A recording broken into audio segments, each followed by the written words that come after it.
Okay, we have about 1,000 different things going on today, so bear with me.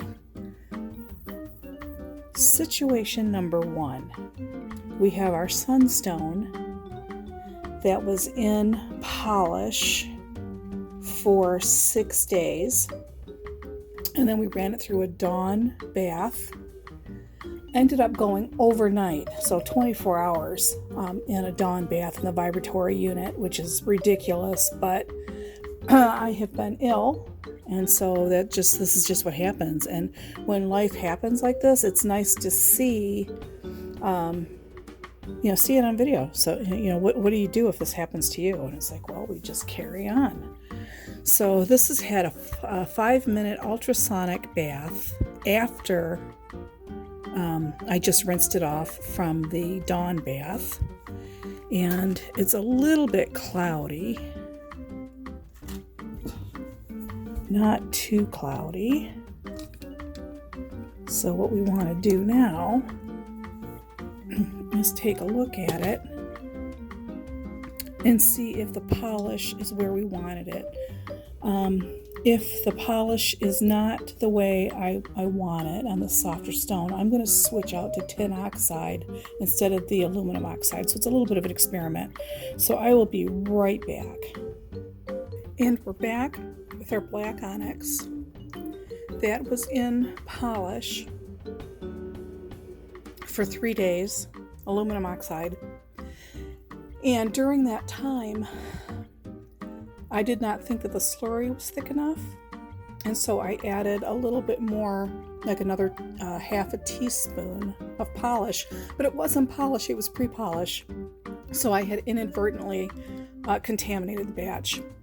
So I rinsed everything out and started it over with another, fresh polish batch of just the 2 micron aluminum oxide, and ran it for another 3 days. Still wasn't happy with the polish, so I let it go a 4th day. So 7 days in polish by the calendar, but it was really only 4 days because I had made an error. So now it has gone through a 24-hour dawn bath cycle in the vibratory unit. Not necessary, time got away from me and I couldn't get back to it yesterday. So today I rinsed out the barrel. And it's raining and it's cold, so I didn't film any of that. And it was, it's November, so it's pretty cold. Anyway, so after I rinsed everything off really well outside, I brought it back in for an ultrasonic bath, and it's only been 5 minutes, but look at how cloudy that water is. So I'm going to go dump this back outside, and I'll be right back. All right, we're back. All of our wash cycle, our barrel rinse outs are done. Our ultrasonic wash cycles are finished. We're ready just to sit down, buckle in, and do some inspections. So we're going to start with the black Onyx. And this was just rinsed off at direct tap water after the ultrasonic clean. And I want to make sure that the slurry is out of all the little nooks and crannies. And I'm going to need glasses for this. I swear, folks, one day I will be prepared when I start filming. We'll have all my little ducklets in a row, but right now they're running around like it's Mayday.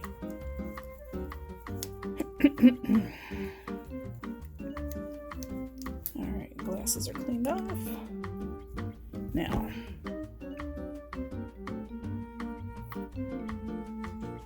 I did not like where I have the vibratory unit. I'm out of space in my workshop, so I had to move it upstairs to my office. And while the sound level is okay, because it's just like a white noise, the lighting is awful, so I can't really see the polish the way that I want to. But right now I'm looking to see if, these little nooks and crannies right here have the polish slurry out. Yeah, like right there and stuff. Okay, so that's going to be step 1. We're just gonna dry these off. Let me get a second towel. Here. I'm layering the stones. I'm absolutely out of space. Okay. think that's slurry. I think that's stone. Yeah, that's the fracture mark. You can still see a little bit of water, so I want this to really dry so that we can look at the shine. No, that's good and clean. I don't care if they dry.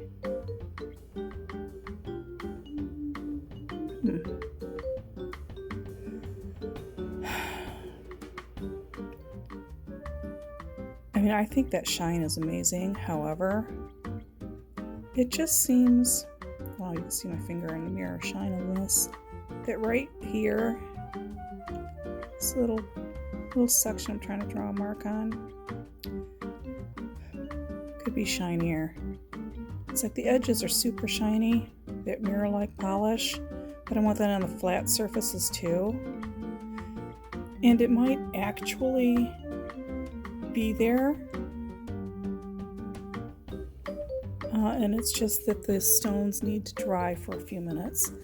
The temperature between my hands and the basement and then the water that I rinsed everything in, it's making the dry take a little longer. So I'm going to put a little fan on, try and help things dry out.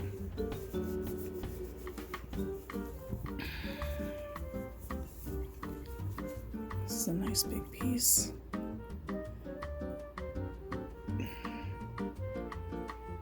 So I wonder why they call it black onyx when it has colors in it.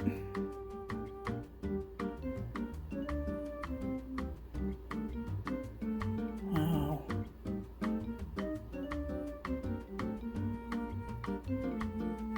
See, tilted like this, it's a matte sheen.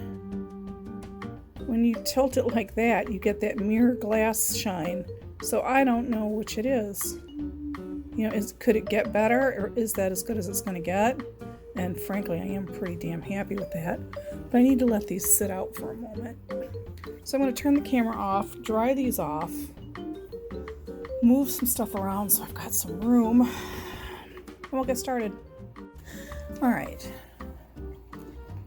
Now that we sort of have our ducks in a row, our black onyx is dry. My fingers are warmed up, so I'm not going to be leaving little sweat patterns on the stone. They're very clean, so I'm very happy with that. I'm not happy with the shine. I think it's getting there. And when you encounter this type of situation where you've run it through your typical process, it's gone through all the stages, all the cleaning, all the cross-contamination, all that stuff's been taken care of, and you think you're finally finished with your stones and this is your end result, and you're not happy. So on the edges, it's mirror-like. You can see reflections, you can see, you know, all kinds of stuff in it. And then you've got the matte shine in the center. So it's not, I have a couple choices now. I can put it back in the vibratory tumbler with aluminum oxide, the 2 micron that I use, for a few more days, 2-3 more days, and we can see if we can improve upon this shine. The other option is to change the polish and go to a tin oxide on these black onyx stones. Oh, of course that one still has water on it. There.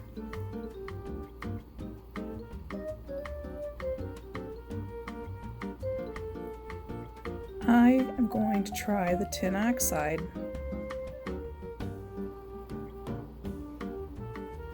So I'm going to prepare the vibratory barrel the same way I did for aluminum oxide, dampen the ceramics, and I'm going to use 3/4 ceramics to stone.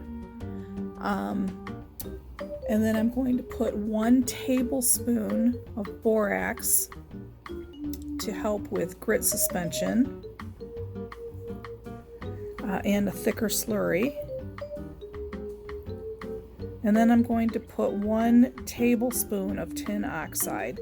I could probably use less, but I'm going to use the 1 tablespoon. I'm trying to find a really large flat surface.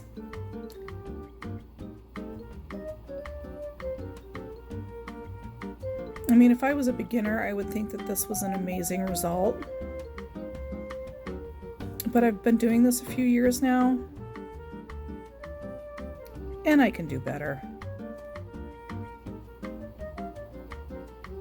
Sometimes you have to mix up the product that you use.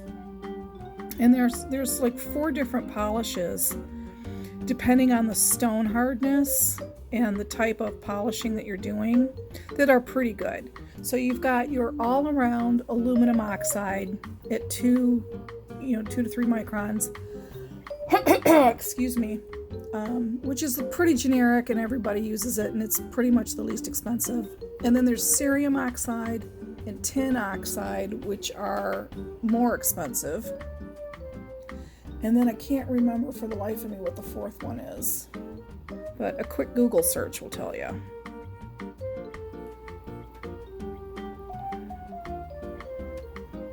And I just think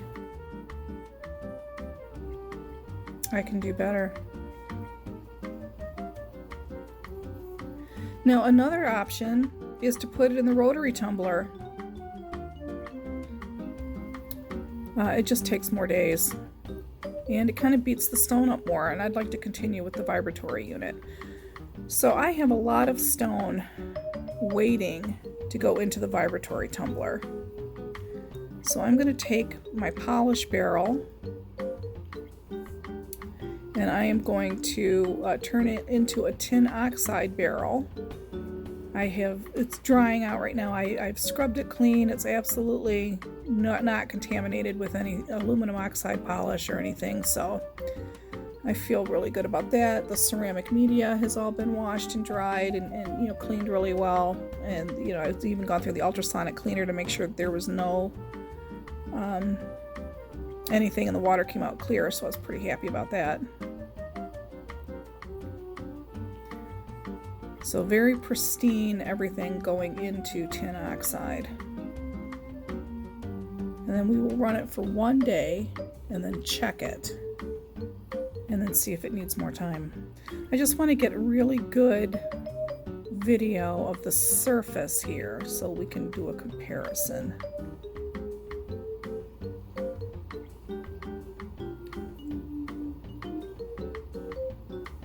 And I'm going to keep this 1 stone out as my control so that I don't forget what I was talking about and have to go through video to find it. I'm happy with the corners, but the center part just needed more time.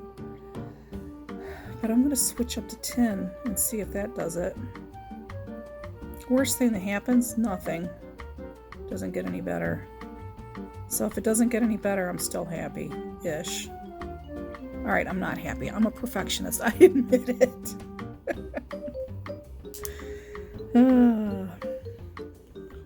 Let's get these nice big surfaces.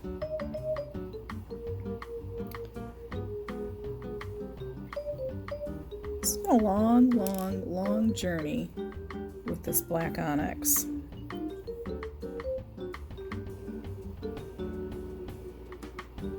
I am spending a lot of time on this.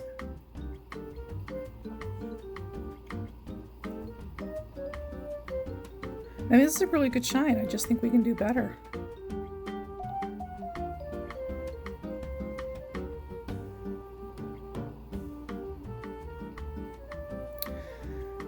Okay, tin oxide. What's tin oxide polish look like? I haven't actually used it yet.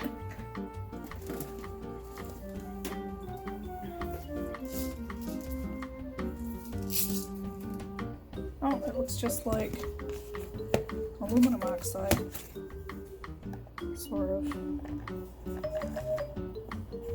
Tin oxide. Okay. While we're doing that, I've got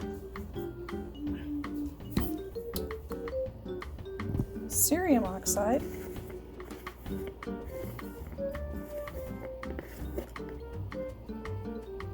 Oh, it's got another cap on it. I should probably leave that. Ooh. So that's yellow.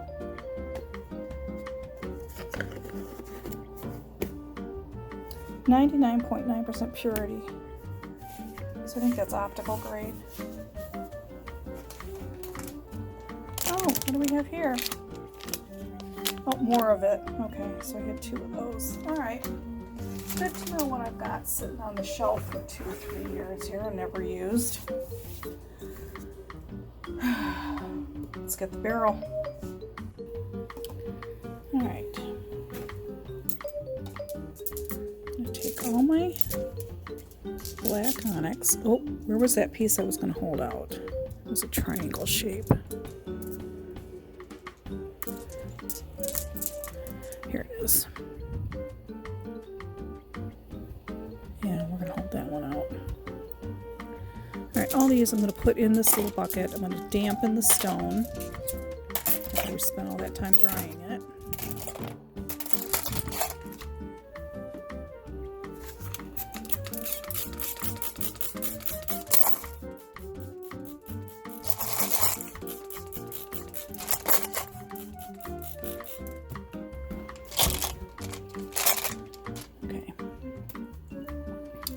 Our polish barrel that already has wet ceramic media in it, and you can see it's really super full of ceramic media. Let's just give that another go in the barrel itself. Let's push these in here.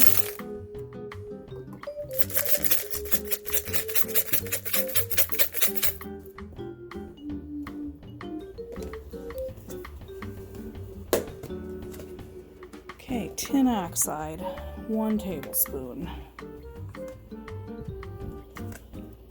It's probably a real lot, but I don't use it often. So, it's an experiment. If I use a little too much, I use a little too much. If I start using tin oxide a lot, I will play with the amounts. Because people like recommend like a teaspoon. That just doesn't make a paste that I like. Alright, and here is borax.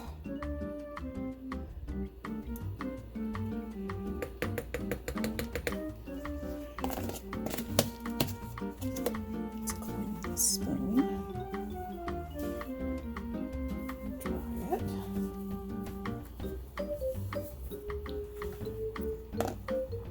Alright, and we're going to take this upstairs, put it on the vibratory unit, turn it on, get the slurry going, and we'll check it tomorrow. And that's it for black onyx for today. Okay, we are back with our Sunstone that has finished its polish phase, its dawn bath, its ultrasonic clean, it's been air drying, and now let's take a look at the surface on these stones and see if we have the polish level that we want.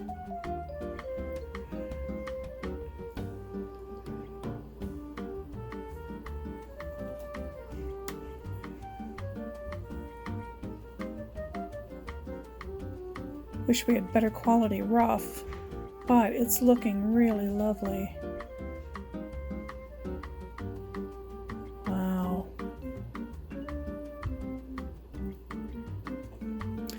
Now this stone was crushed at the vendor. It could have been crushed at the mine to break it up into tumbling rough, and you can see, you know, inside the stone. Yeah, because I mean it's perfectly smooth. You can see inside the stone all those fracture crush marks. I mean, it's kind of beautiful, but at the same token, I'd like to just have the orange color. So if I purchase Sunstone and run Sunstone in the future, I'm gonna really want an extra good quality rough because I love this side of the stone here. Not so much that one.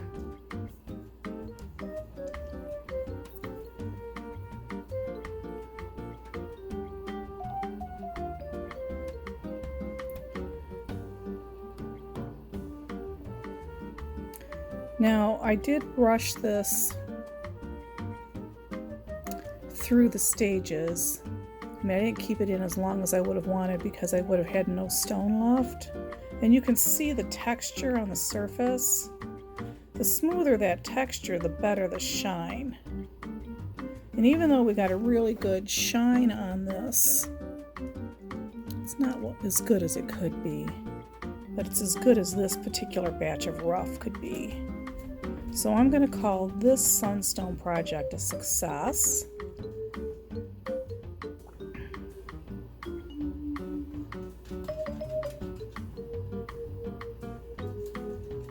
Yeah, I think we're done with the Sunstone. Just such a little amount. I mean, it's hard when you can't collect the rough yourself and you just order it online. You have no control over the quality you're going to get. But live and learn. And beginners out there that, you know, that don't know that they can request from the vendor top quality rough if they have it. You might pay a little extra for it, but your results will be worth it. And it all depends on what you're going to do with the stone. Very, very pleased with this. I think it's such a pretty stone. I love orange. Just a lot of crush marks. It's a lot of light refraction.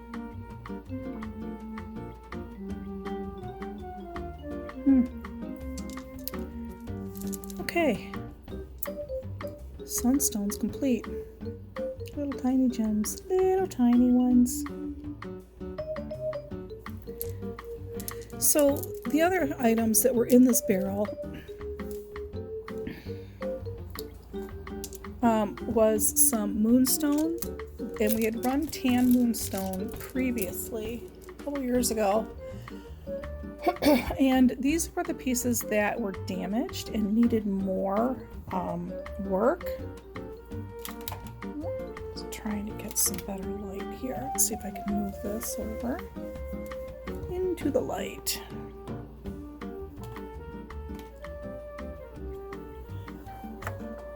Oh, it's up all the way. Okay. So these pieces had gotten damaged in polish. And yes, stones can get damaged in polish. And there was spalling and there was, you know, cracks and things that I just wanted to do better. So I busted it all the way back to stage 1 and did abbreviated times.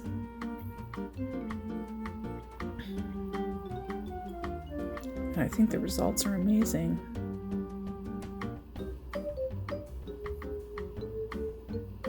Yeah, that's not water. Okay. Same situation. I mean, there's like different cleavage planes on this stone, and the luminescence is just beautiful, and all this wonderful stuff with the moonstone. But it is a challenge to work with. And sometimes we love a challenge. And I think the repair on these stones is amazing. Wow, I am really, really, really pleased. Look how translucent that stone is. You can see so deeply into it.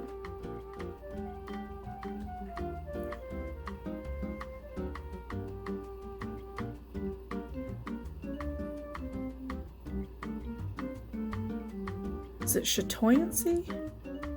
Is that the luminescence we're getting?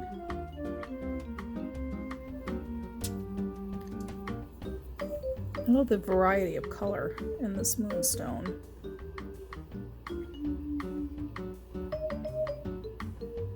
Yeah, we're chasing that shine beautifully. I love these darker pieces.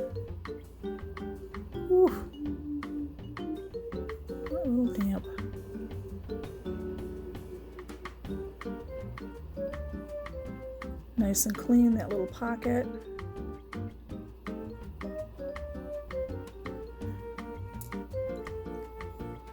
And the ultrasonic cleaner that I use just tap water. I don't use the heat function. I don't put any chemicals in it. I do it at 5-minute bursts. So far, to be honest, unless the stone has a lot of fractures in it like this does, I don't think it would benefit for more than 5 minutes in an ultrasonic cleaner. I think the 5 minutes is getting it done. But, you know, each stone is different, and some stones just want a little bit longer. I'm calling this moonstone repair a success. A little damp. Wow, this one's neat.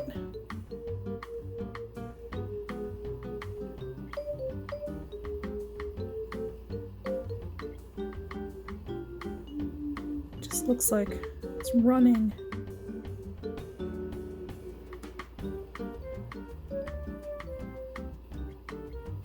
These are little, you know, but they're still beautiful. Okay. No more repair needs to be done to this moonstone that, you know, we had on the shelf, so it's ready to join its completed partners. And then this is labradorite. That same situation. We ran it all the way through polish, and they were damaged. So we busted them back. Some of the damage was in like stage 2, some of it was in stage 3, stage 4, stage 5, which is polish. And so we've been picking them up as we get, you know, as the barrel got to a different stage, we just picked up the ones that needed more time in that stage and added it to it.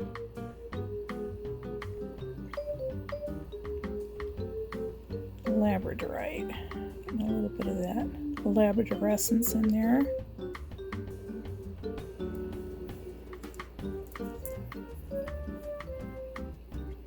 I like to have more of those blue flashes. It all depends on how you hold the stone.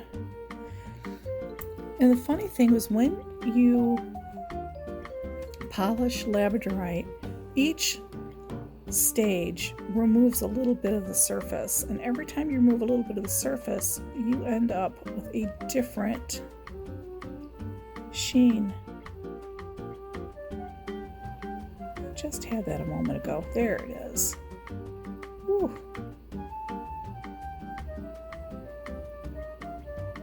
So you have to be really picky about how much of the stone you're willing to lose for shape, because you're going to lose all that beautiful labrador essence if you keep grinding it down to the perfect shape.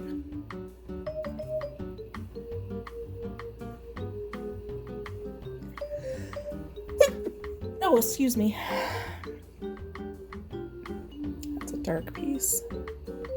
Ooh, love that flash. I'm going to run this again in the future. The last thing that we had in the barrel, and these are all the same Mohs hardness, is Snowflake Obsidian. And these were, again, we ran a whole batch of this, and these are the ones that were damaged along the way, so we set aside to do a repair at a later date. And this fall was the later date. So now, do we have any frosting? Do we have any spalling? Is there any damage to this? It has been 100% repaired.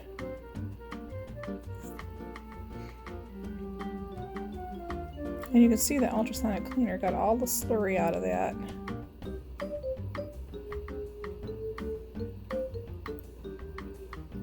Now the first time I did Snowflake Obsidian, I did it all in a rotary tumbler. And now that we've got the vibratory unit, I'm changing up a lot of my processes. So I may run this again in the future. So moonstone, snowflake obsidian, labradorite, sunstone, all 4 stones in this barrel. I'm going to run again. You know, bigger batches, better quality, rough.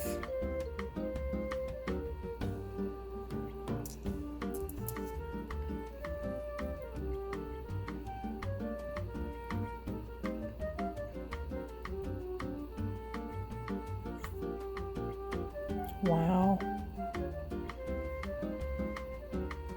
It's just beautiful. I wonder if the obsidian would benefit from tin oxide, like the black onyx experiment is going to. Maybe my next batch of obsidian I'll run in tin oxide, and we'll see if that makes a difference. I mean, they ended up small, but they're mighty. Okay, snowflake obsidian, moonstone, labradorite, and sunstone. All completely finished. I have no more of these pieces sitting anywhere for any catch-ups or anything. All done. Okay, these might be a 2026 project for redos because I got a lot of stuff already scheduled for 2025. Oh, such a shame I only have 15 barrels. All right, let's move on to the next stone.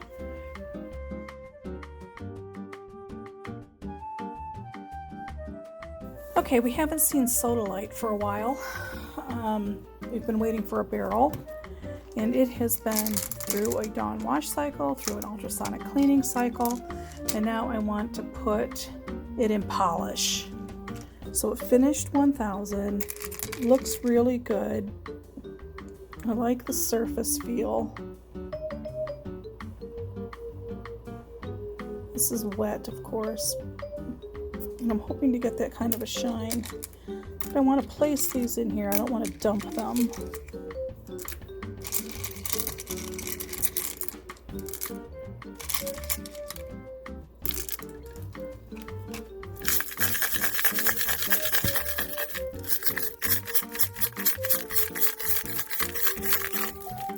Just trying to get some of that ceramic media that's in there mixed in.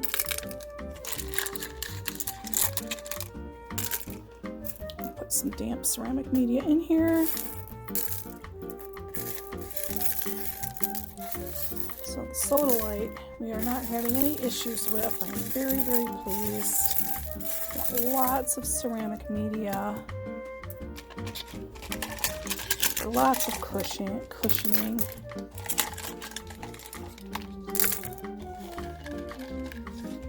And I am putting these little ones in here too. Put some more stone or ceramic media.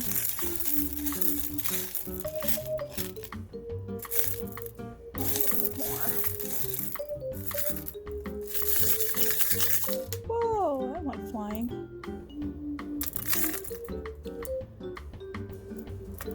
It's a pretty good fill. It's not much. Let's just put it all in there. Alright, I'm going to put the baking soda, 1 tablespoon. Let me find all my little pieces here.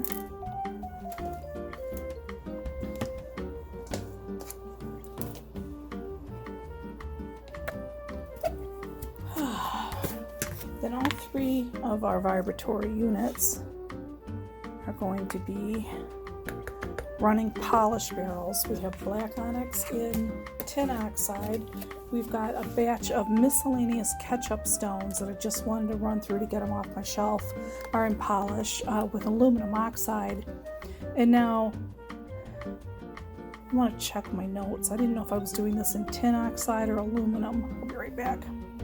Alright, we're going to experiment with this. The last time we did Sodalite, we used aluminum oxide, and now I want to try it in the vibratory unit with tin oxide. So let's just add a tablespoon of that in there. Go put it on the unit, turn it on, get the slurry moving, and then after that, we'll see it in a couple days. Okay, Sodalite is going into tin oxide polish. New experiments. Be right back.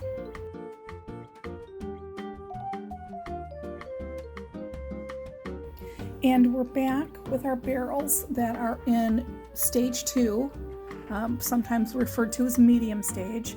That is a silicone carbide grade of 120-220.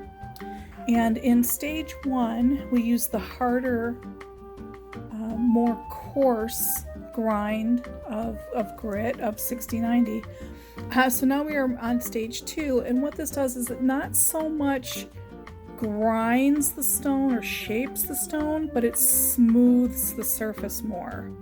I mean, it still removes mass, so don't get confused about that. But what we're looking for is any obvious fractures or spalling, bruising. I mean, we're trying to grade the stone or inspect the stone and see if it's ready, if we deem it worthy to move on to the next stage, which is stage 3. And being a Mohs hardness of 5, it's a softer stone, so we want to be careful of how much we beat it up. And again, I bought this rough several years ago, and I had no control over the quality of the rough. So this, I mean, still looks like it has a little slurry stuck in it.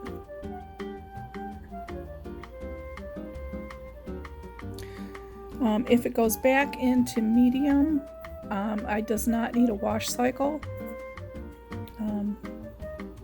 It just will go back into the same grit, so it doesn't matter.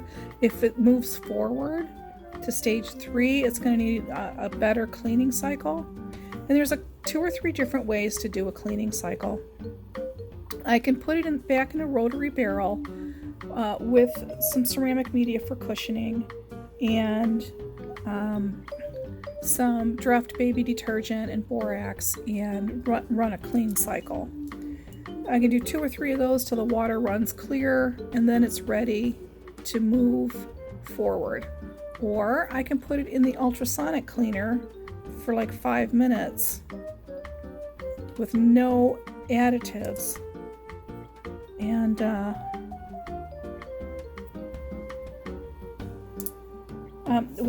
with no, I don't put any additives in the ultrasonic cleaner, just plain tap water. Run it for 5 minutes, and it cavitates out all of the slurry that's in these little fine fracture lines.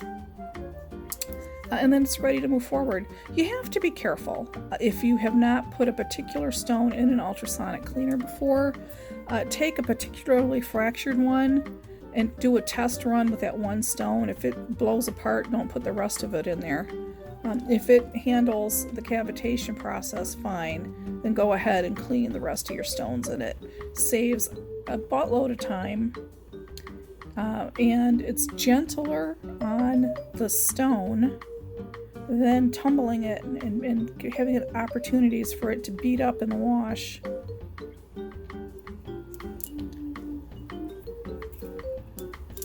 This is beautiful. I am really happy with the feel. I run my thumb over all the surfaces on a stone because it will pick up what my eye cannot. So between a visual inspection and a feel inspection, which I do at the identical time, that really gives you a pretty good indication of what's ready to move on. I don't like this little, there's a little indent there. I'll get the stone wet and see if it shows up.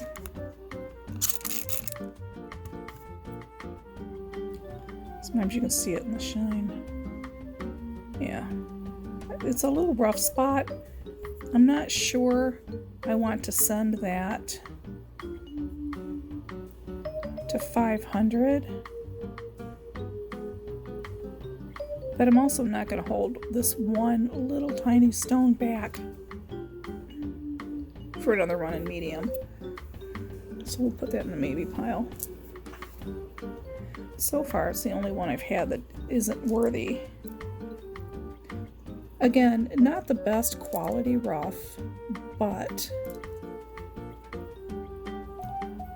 I like to run it anyway to see what we can get out of it. I mean, we've bought it. We own it. Let's try and get some pretty polishes out of it. Well, these are just tiny little pebbles. Just little pebbles. I'm not finding breakage. I did not find any breakage in the barrel. Or if I did, I'm not finding it now. When I do barrel rinses, I usually put the chips back in the barrel so that when I come back and I do the inspection, I can see, like, you know, was I having a lot of trouble in the barrel? What was going on last time? So that I can make additions. Excuse me. I can make adjustments in the next cycle. This is called spalling, and this is an excellent example of that term. And because of the cleavage on this apatite, this stone has this light fracture, got knocked, and it hit this layer just right to where you want to take this off the stone. So if I put it back in the rotary barrel, it could take a long time, several cycles, for this to actually get knocked off and then smoothed out and repaired. The best way is really to remove it from the batch and then repair it with like a Dremel tool or a flat lap and remove that spalling and then put it back in stage one for, you know, a short time just to get it smooth again and then run it back through the stages. And that's what we're going to do. Because at some point now we need to start dealing with how to deal with spalling the correct way. So we're going to set that aside.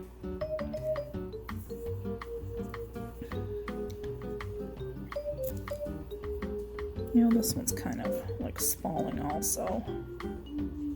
Looks like it's going to do it in layers.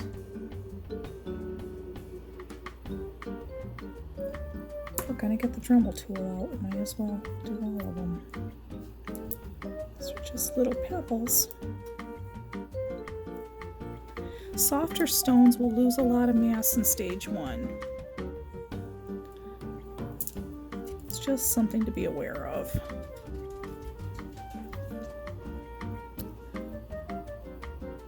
I want that repaired. That's a big spall. It's like half the damn stone, which is not big to start with. Alright, so we have 3 examples of spalling. I have these 2 pieces that I set aside that I wasn't exactly happy with, that I could just do a little teeny touch with the Dremel tool and repair it. So that's those.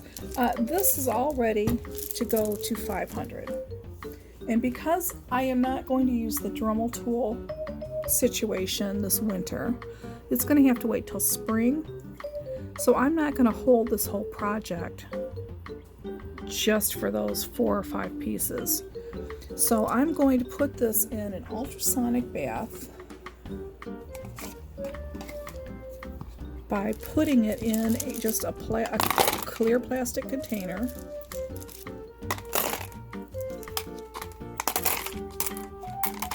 And then I'm going to put water in this container.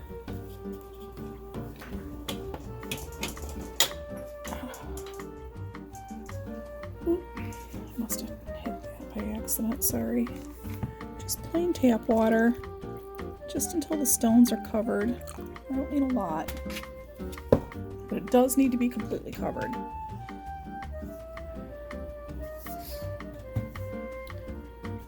Okay. And then we're going to get the ultrasonic cleaner turned on. And then get that ready. Be right back. Alright, we have our ultrasonic cleaner.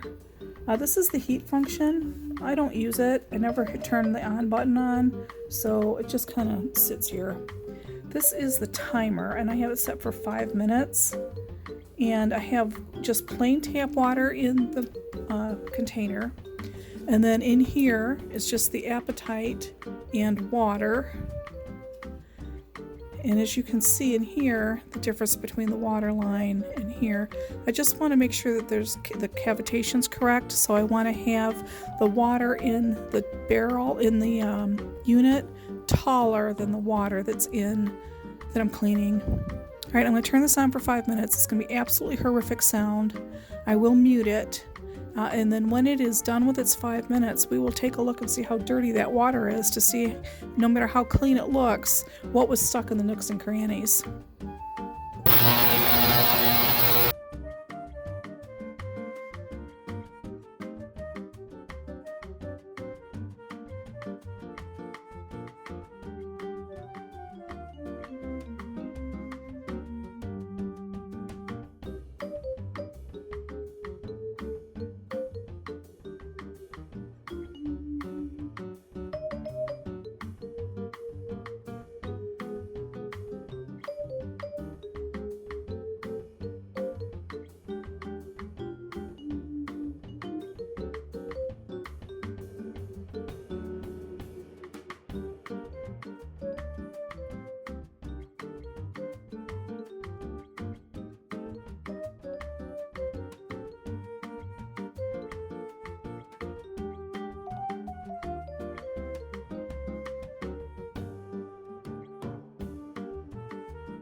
Okay, that was a quick 5 minutes. And look at how dirty that water is. That is all the stage 2 grit that was stuck in the nooks and crannies of that stone. I'm going to go dump this outdoors because I don't want it in my inside plumbing. And then we'll be right back. I'm going to give this another 5-minute run. I put fresh tap water in it again. And then we're going to see like how dirty a second run will do it. All right, I'm going to come back in 5 minutes. Okay, the second 5-minute run, it looks pretty good. It's not going to need another one.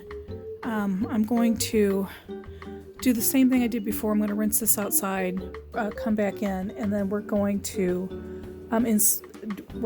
make sure that nothing broke or fractured while it was in the ultrasonic cleaner, and then, which I doubt, and then we're gonna prep it for 500. We'll be right back. We're moving a lot of stuff around while that was doing its thing. Recap on Apatite. These pieces need Dremel tool repair for the spalling, so we probably won't see these for a long time. Finished with all of its ultrasonic cleaning cycles. There's not a lot left.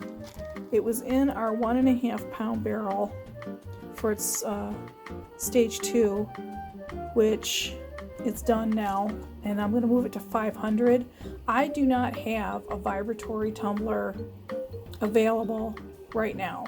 I've got 3 different polished things going with my 3 different vibratory barrels.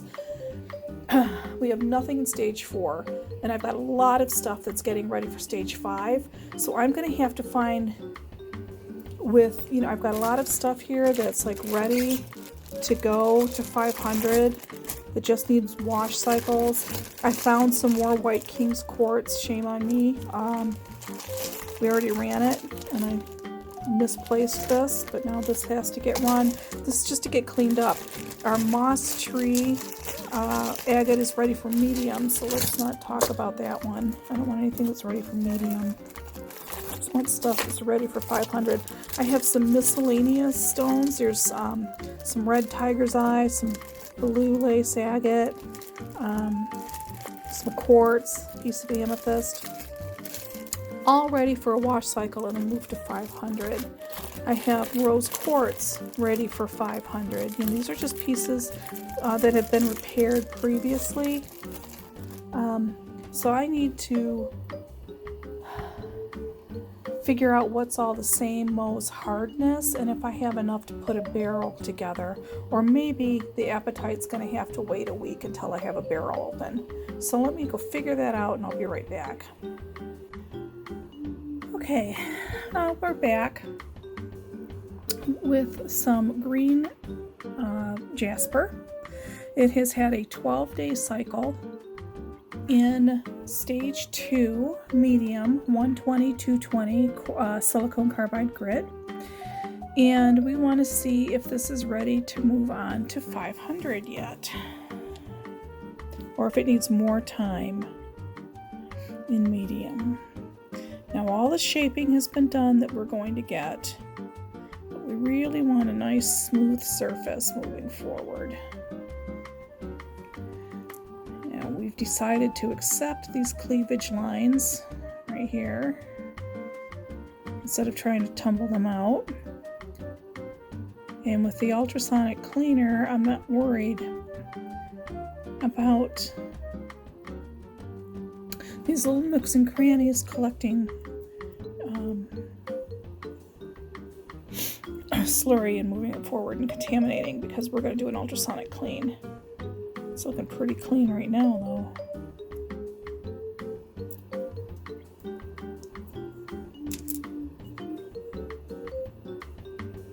Oh, you can see right into that stone.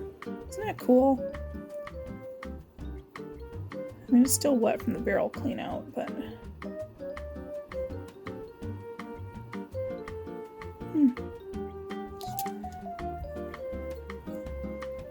green Jasper.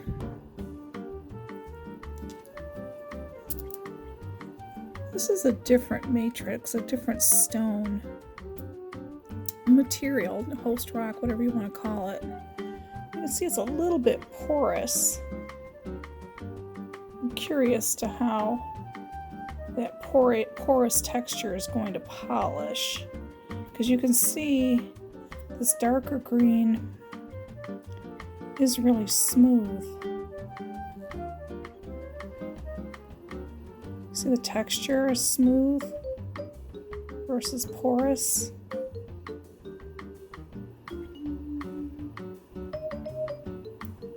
Kind of an experiment to see how that's going to polish up.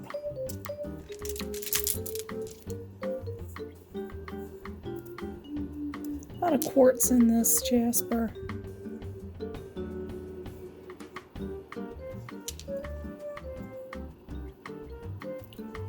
A lot of translucency. Not used to translucency in Jaspers.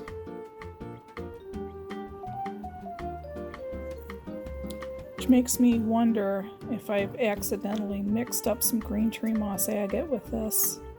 I could have done it because I was running them in the same barrels for a while.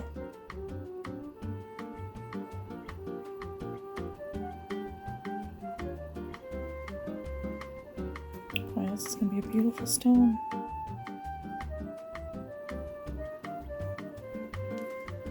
Pretty happy with this. It's feeling really, really smooth. And these weird little ones here. That's kind of nasty and jagged edged. That would have taken forever to tumble out.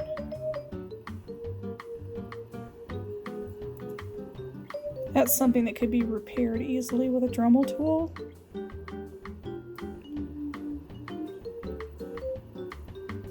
I was just trying to tumble this the way it was. Boy, that's really awesome. Yeah, no chipping in the barrel. It's a leaf. No jagged edges. I'm not really seeing spalling. A big quartz vein in this one. Wow.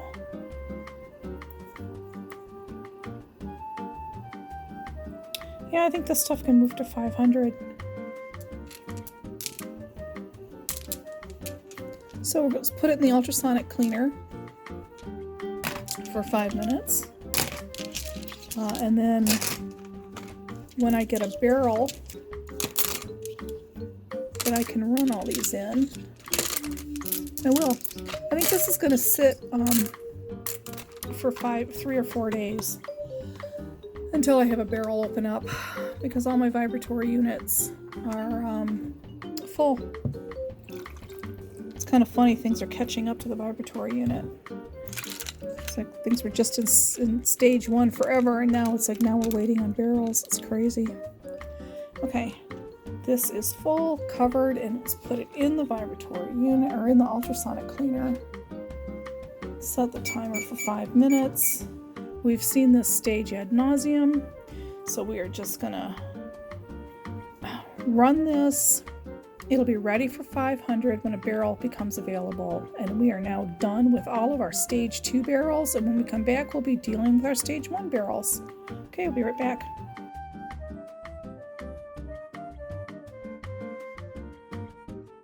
Alright, we're starting with a mixed barrel of Mohs 6.5 to 7 stones. This has been running in 6090 stage 1 coarse silicone carbide grit. These are all bits and pieces that I had waiting for more time in stage 1.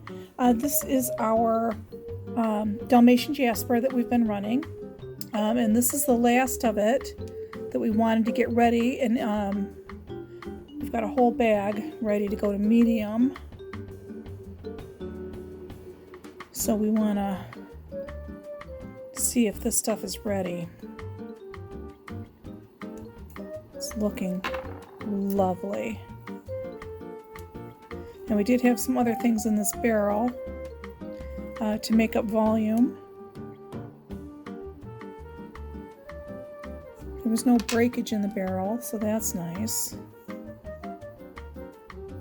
It's got a little bit of a rough edge right here, and this is what I was trying to work out. I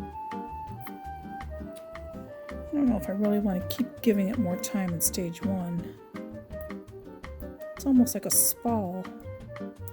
I could just look at that with my fingernail. I'm roughing that edge up with my fingernail. It's going back in stage 1.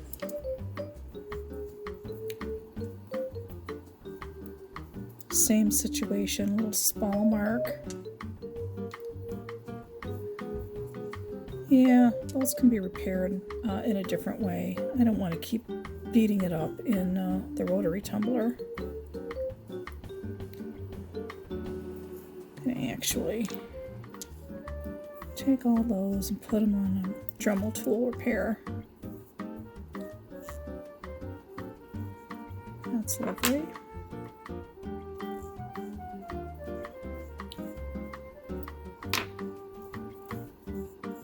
Alright, these little pieces here are adorable, so tiny, and definitely ready to move to medium.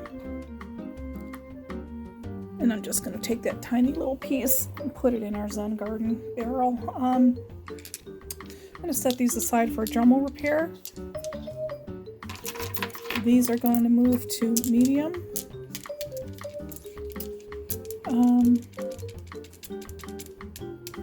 And then it should catch up with the rest of that Dalmatian batch that's on hold, waiting for 500.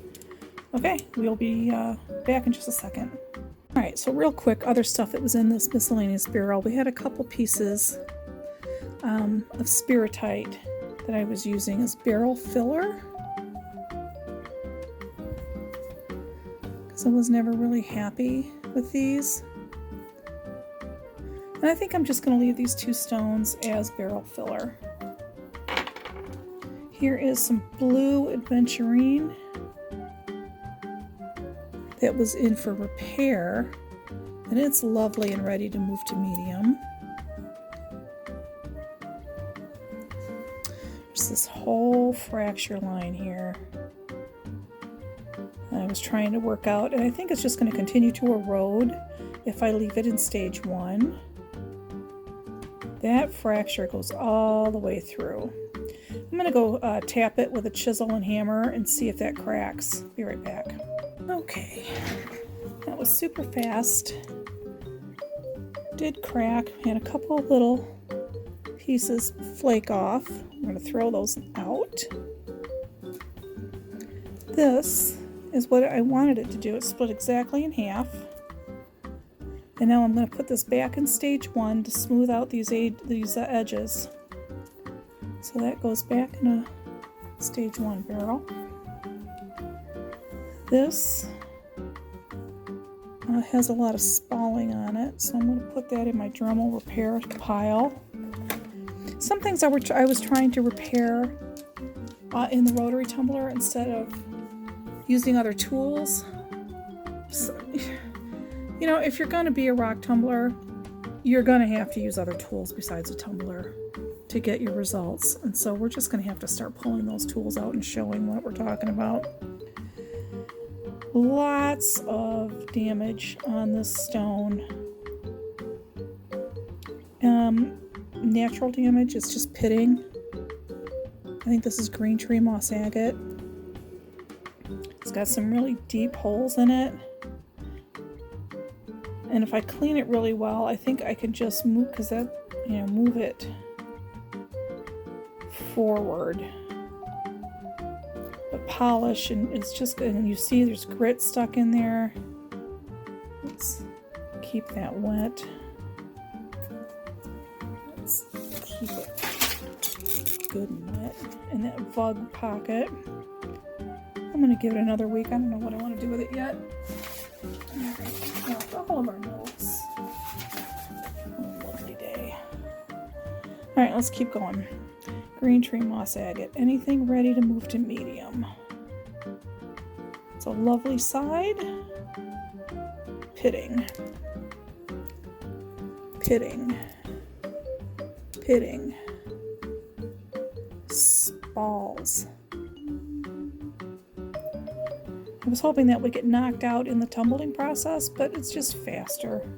If I do the Dremel repair. This is yellow quartz, sometimes called healer quartz or golden quartz. Lots of deep fracturing. I'm going to go hit that with a hammer. This should just go to the garden because it's just, I mean, it's a lovely stone. Let's get it wet. I mean, it's lovely.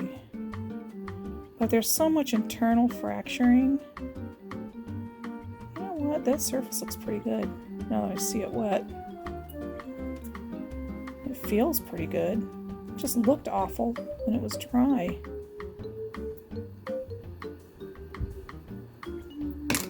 Move that to medium.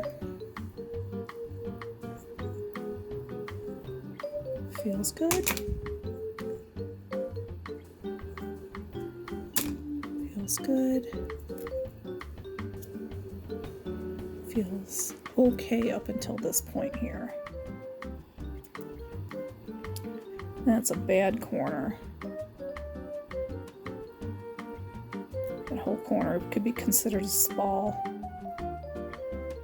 Let's try and work it out with a Dremel since we're going to do that anyway. Just a little bit more quartz. It's ready. Oh, I was going to go hit this. I'll be right back. Just a little tap with a chisel and this little tiny 2-pound sludge. Broke that right off. Did exactly what I wanted. Put it back in stage 1 to fix that sharp edge. Deep pitting on this smoky quartz. Will take forever to come out. It's going to the garden. Just making some tough decisions here. That looks just like damage. Beautiful rainbows inside though. Looks like we've had some chipping, some spalling broke off. Needs a little bit more time. That one feels good.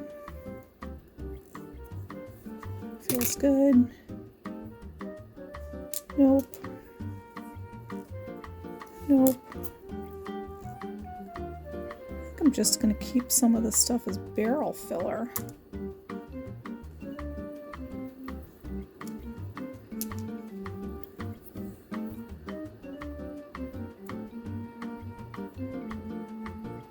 boy. Now look at how awful that corner is. But when I run my fingernail over it, it's perfectly smooth. Let's go in the opposite direction. Doesn't catch. So that's an optical illusion. I can move forward. Oh, I can go in the garden. I'm done dealing with some of these things. Alright, all of this needs more time in stage 1. Yeah, I'm done with these. Got enough barrel filler. Okay, so just to keep things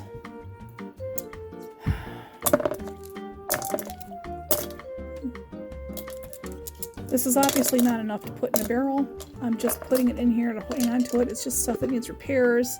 At the end of today, we'll see what else is in the Mo's 6.5 to 7 stage that it needs more time in stage 1, and we'll add this stuff to it. The stuff that we took out of the barrel, I'm going to give it a little tiny ultrasonic bath and set it aside to try and create a barrel enough to run medium. We're kind of getting down to the dregs of things, so we're going to do a lot of mixing of barrels this week. So, let me just run this in the ultrasonic for 5 minutes, and we'll be right back. Alright, we're back with our Kona Dolomite, which has done another week, or a 12-day cycle actually, in our stage 1.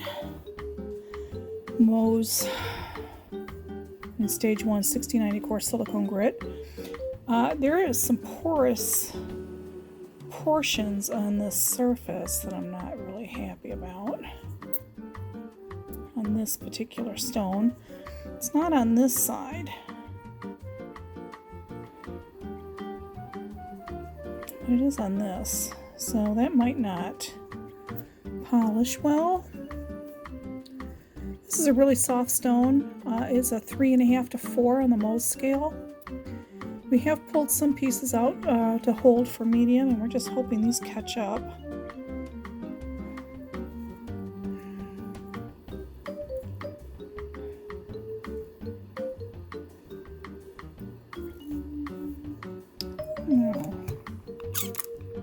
And when I feel it dry and I feel it wet, I'm getting the same texture difference.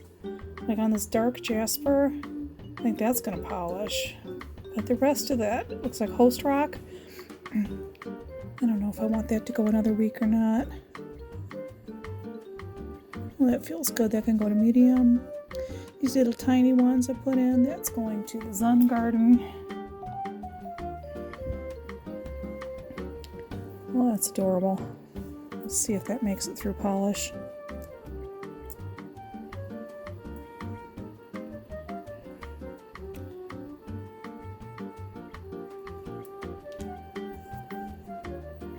Let's see. Wondering.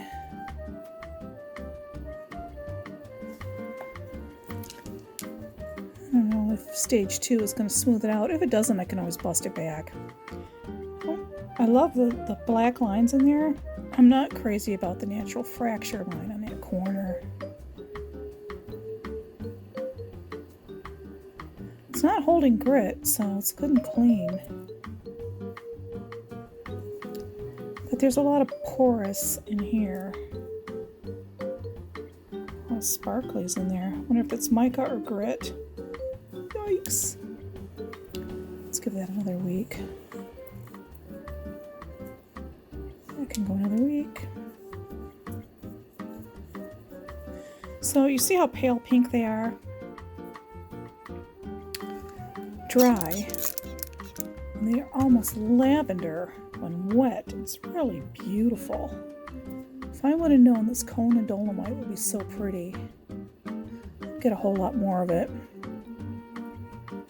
If I can get this to take a polish, being such a soft stone, there's a whole mountain with a mine attached to it in Marquette, Michigan, which is the UP for where I live, Upper Peninsula. I will go in person and go dig some of this, because that'd be a fun thing to do. Well, let's hope I can get it to polish. Maybe next summer. Oh, there's a lot of grit stuck in there.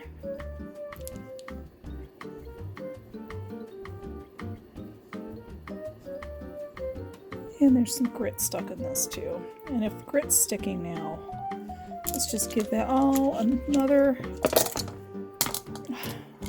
That's not a lot in there.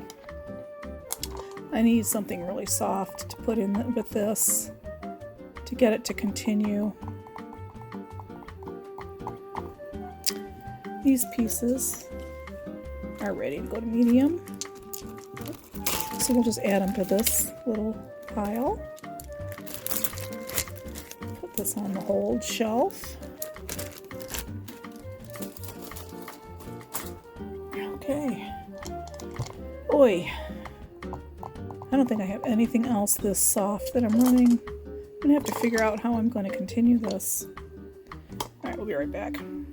Alright, we're back with our Desert Jasper that's finishing up in stage 1, 6090 coarse silicone carbide grit. This last cycle has been a 12-day cycle in a mixed barrel, Mohs hardness 7 stones. And we just want to see if this stuff is finally ready to catch up with everything else that's in medium. And this has got a really janky edge right here that I don't like. It's got that deep pit. I kind of wanted to tumble that out more. This whole edge is pitted, same kind of situation. Some of these might just never be able to be polished. They might have to get pulled out, but right now I can use them as barrel filler.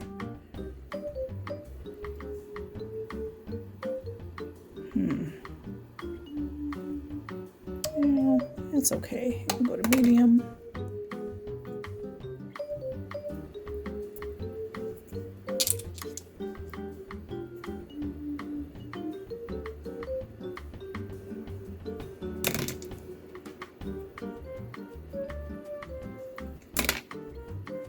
Just going to crank through this real quick here.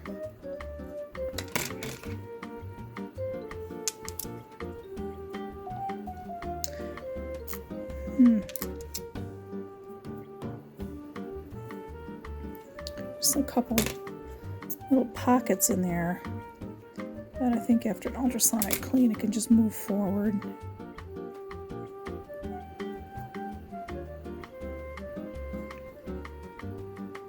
Just a little more time. Alright, all this needs more time.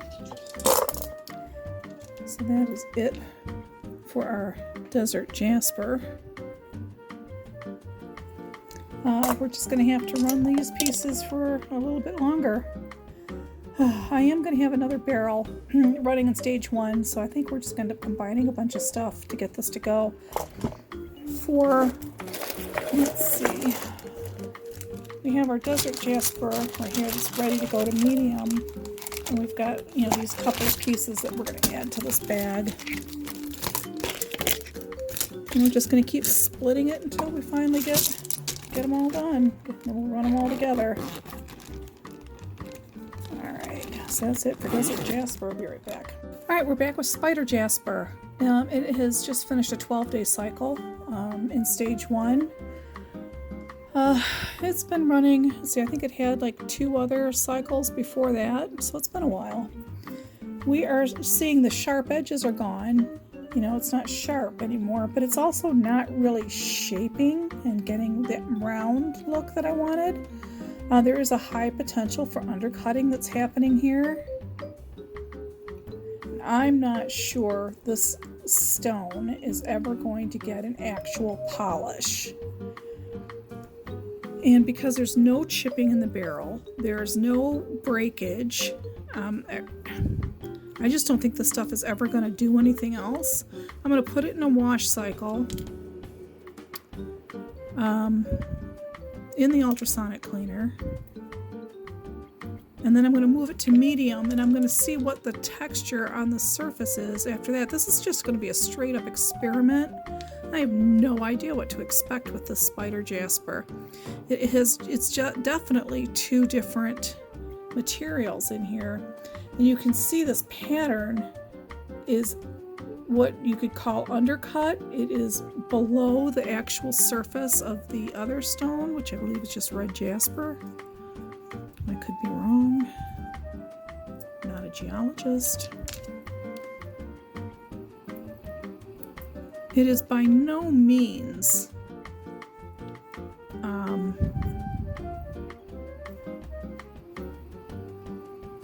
don't think it's going to polish. I really don't. But I'm not willing to pull it yet. I want to experiment with it. It's just really bizarre. I mean, so that's it, pretty dry. And it looks kind of like clay is like peeling off there. But there was nothing in the barrel.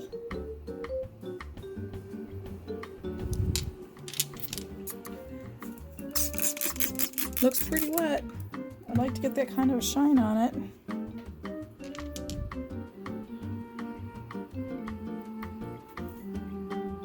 I would love to get that kind of a shine on it at the end.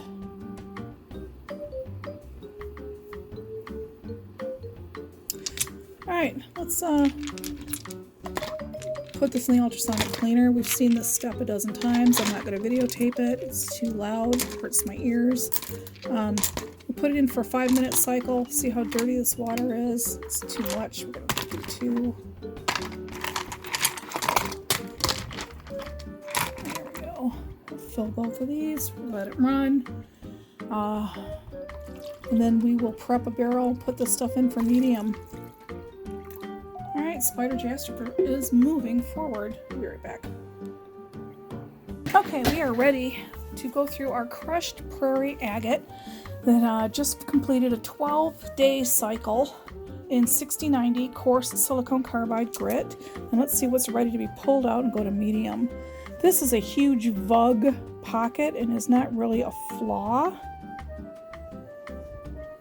But I just kind of wanted to make sure there was nothing else going on. And this stone is just going to have a bunch, just a lot of stuff going on with it. There's a lot of vugs in this, VUG, which is a crystal pocket. So there's going to be some interesting stone. Yeah, some of this just needs more work. Just a little more work. A little more work. I am definitely just trusting my fingers on this. Medium. More work.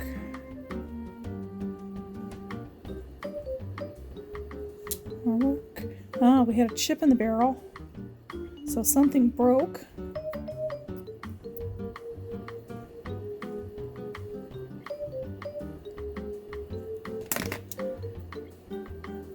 I'm going to let some of the stuff move forward. It just has little tiny crystal pockets. I can get them clean with an ultrasonic cleaner. There's no sense keeping it in stage 1 forever and wear down the stone for nothing. You know, for like that. If I would have to lose so much stone. It's just not worth it. Again, I think that's why I kept a lot of this stuff back, was because of these crystal pockets.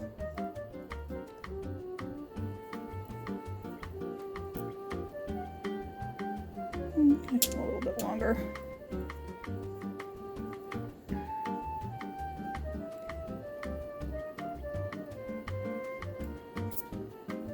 This is just going to be an interesting piece. You know, without like cutting this and trimming that, that's not going to come out. Move it forward.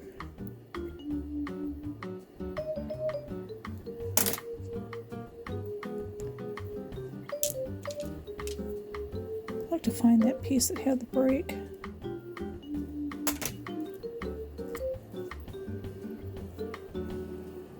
Smaller, shallow pockets. I'm willing to run again in stage 1 to keep grinding it down layer by layer to get to it. You know, these are shallow. They're not super deep. So there's a good chance that this is going to be taken care of in the rotary tumbler. Just given a little bit more time. we're just zipping right through this. It feels good. You know, it's got a really nice texture. So it's super smooth. It's just finding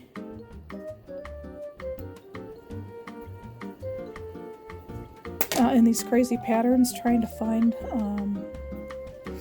like that's needs more work. I lost my train of thought.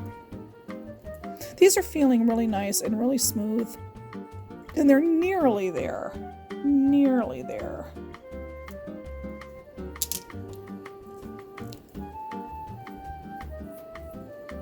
But with these harder stones, they spend a long time in stage 1. It's almost got a matte sheen to it now. Yeah, that's ready to go to medium. Nope. It's squeaking. Medium.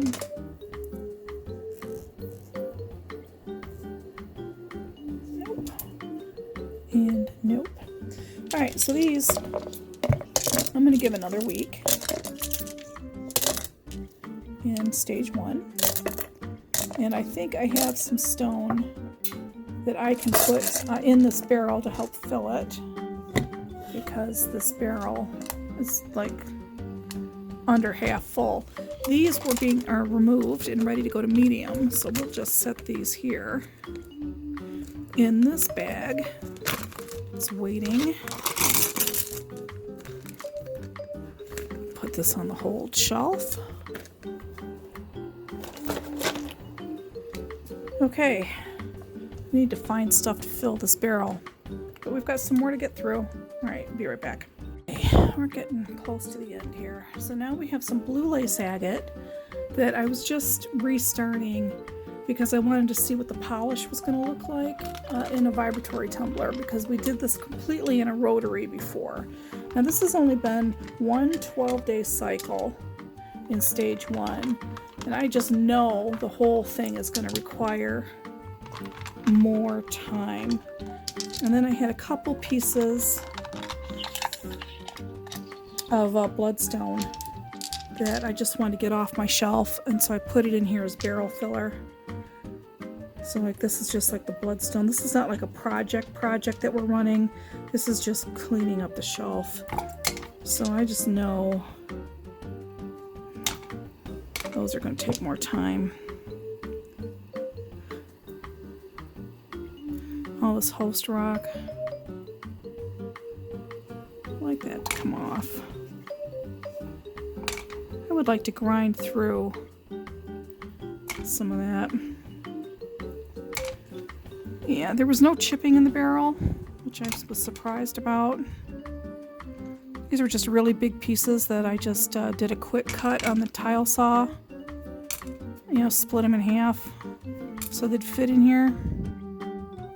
Alright, we will prep this barrel, dump this water out, prep it, and run it again. I might just let it go for two full weeks. This is going to take probably all winter to get through. But this is, again, just a cleanup. It's not a real project that we're running. We've done it before. Both the bloodstone and the blue lace agate. Okay, moving forward. Alright, and we are back with our barrel that has Scolecite, which you've been keeping really wet because we want to not let those areas full of grit dry out. That's pretty much it of that. Okay, now let's take a look. I don't think we are going to get any better. This erosion line is just continuing to open. Deep pockets full of grit. We are gonna just move them ahead because we're just done with this. So let's cover it in water, put it in our ultrasonic bath, See that in 5 minutes. All right, we'll be right back. All right, we are back with our next barrel, which was mixed, which had some remaining Unikite pieces that we want to check to see if it's ready to move forward to medium. This is the Rhyolite mushroom, the mushroom Rhyolite with a lot of breakage still, and we want to see what's going on with that. And this is the Scolecite. Look at how filthy that water is after a 5-minute ultrasonic run. It's really dirty. So I'm going to go rinse this out outside because I don't want that in my plumbing up here. All right, we'll be right back. Okay. Let's figure out what's going on here. Let us start with our Unikite because I think that'll be the easiest.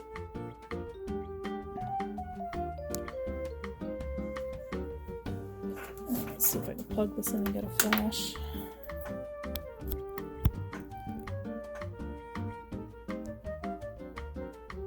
Nope, still too low for a flash. Okay, let's check the surface of this stone.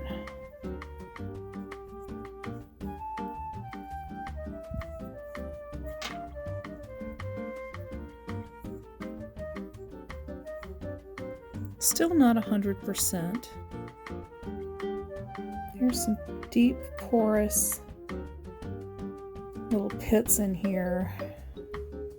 But I think with the ultrasonic cleaner, we'll be able to just move this forward and advance this project finally. Because really, I mean, it's shaped well. There's no sharp edges.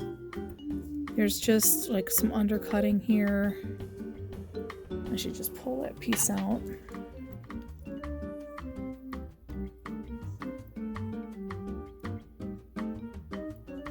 Yeah, I'm just going to be tough on this and move some to the garden.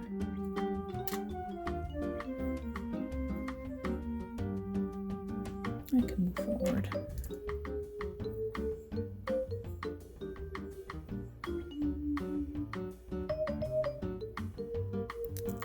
That looks like it's something that we could consider spalling. The way that it's breaking around that little cleavage line. We'll put that in for a Dremel repair.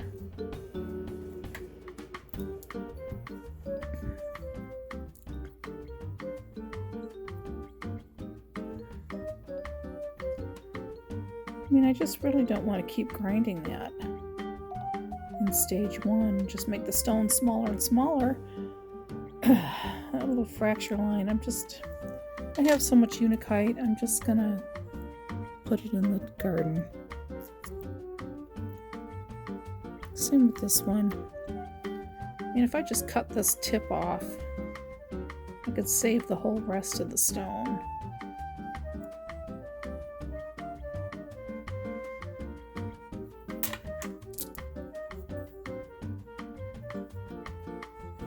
But trying to save every single piece, this is ridiculous. I need to just let go and move forward. Some things are just meant for the garden.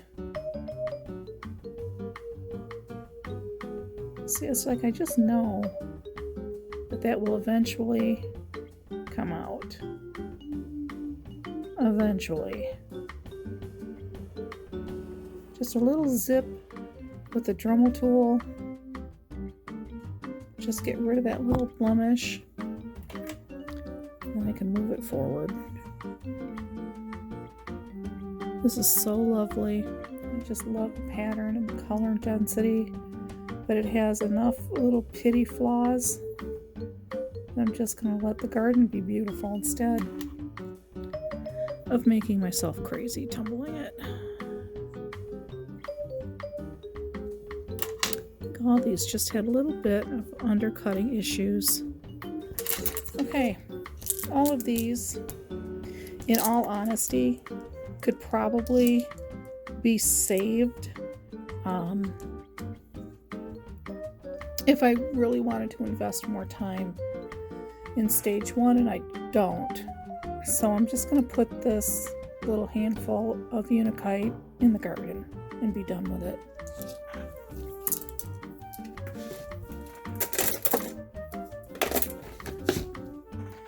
These ones I am going to add to the stones that are ready to go to medium. It's going to go into a wash cycle and then into a medium barrel. Okay, that is it for Unakite. Okay, Scolecite's been through a 12-day cycle. It's had a 5-minute ultrasonic clean to work on this. And I think we are just going to call it is what it is. And I am going to put this stuff with the other stone in medium.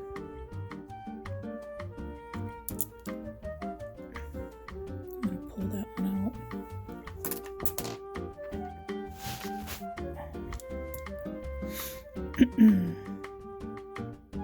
That's a wild, wicked pattern.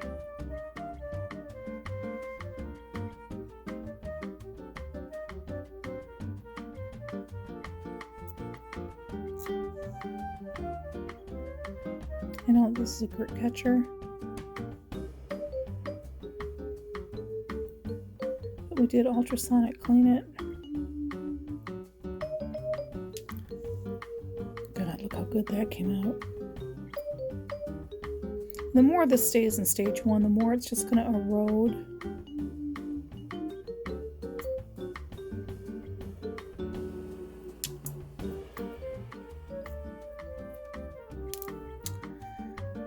This one we throw in the garden.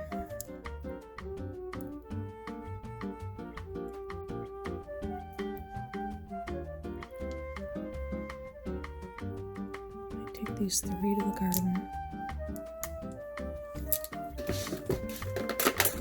Off to the garden they went. Alright, we're going to add these to this. And this is all we have for the Scolecite. And we're going to move it to medium. We're going to find a barrel for it. Move it to medium. It's all been through an ultrasonic clean. And we just got to move some projects forward. Not perfect specimens, but again, this whole bag is just an experiment. So when we get ready to put the barrels together for this week, we'll see what we can do.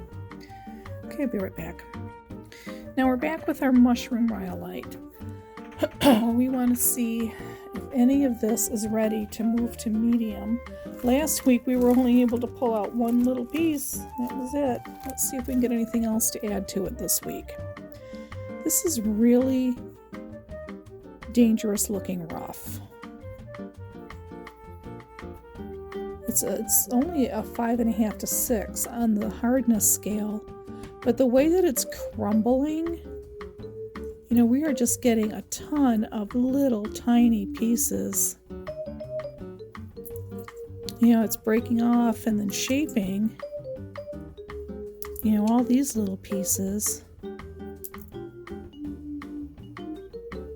Like this is just, alright, watch this. This is such a deep crack. See where it all's coming? I bet you I can just snap it in my hand.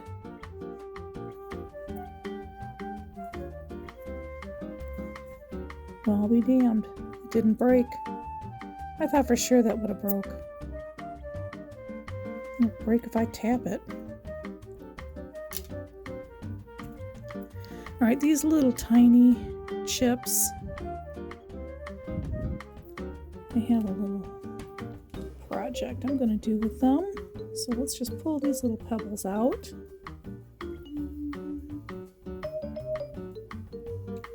These little tiny bigger ones I'm going to put in medium. They're just so cute, but all these I'm going to put in the chip barrel.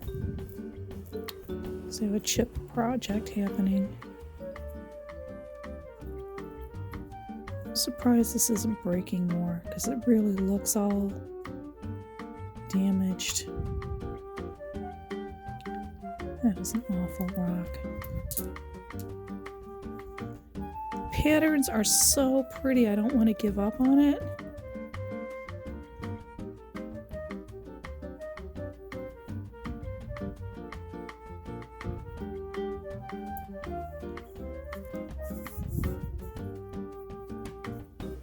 I don't know what to do.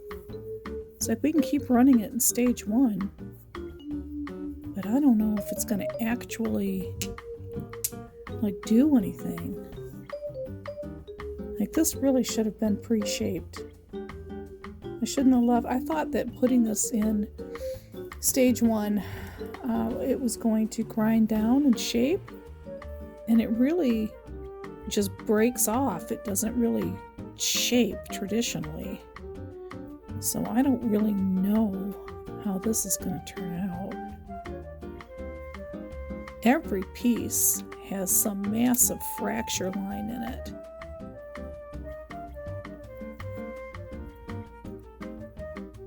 You know, just a deep pit, a massive fracture.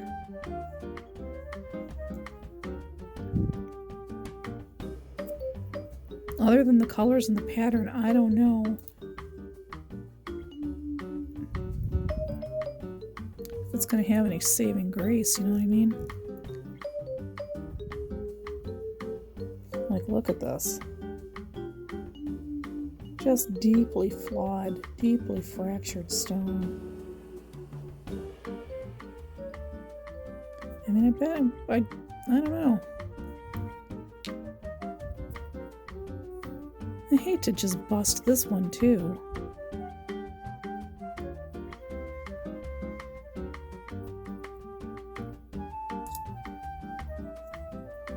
It's like I just don't know how to classify this.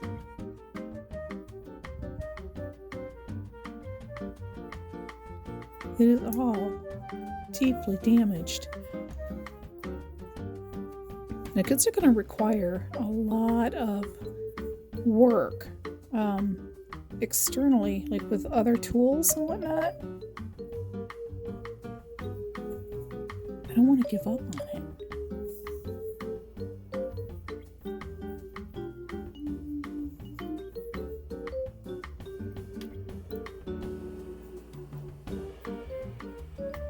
Like this right here, just wanting to chip right out. Let me get my dental pick. See if we can get that out of there.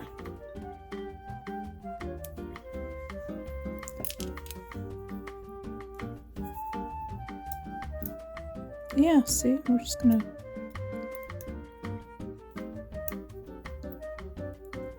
lift this right out. There it came.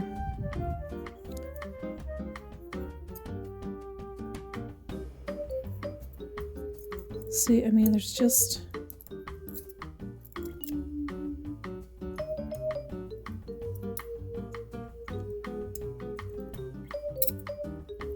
a lot of grit catchers.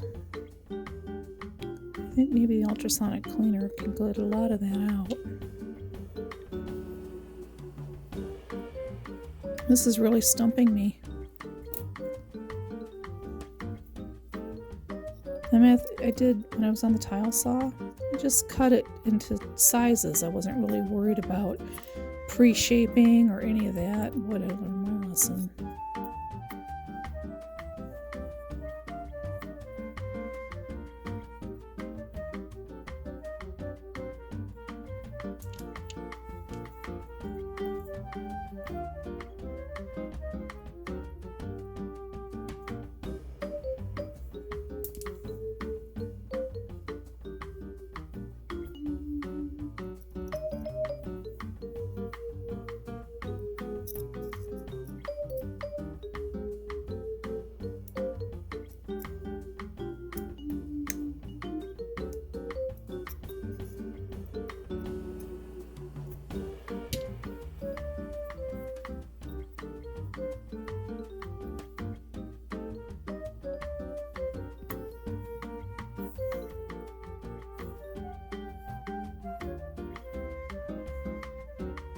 Beautiful, beautiful patterns. Colors are unusual.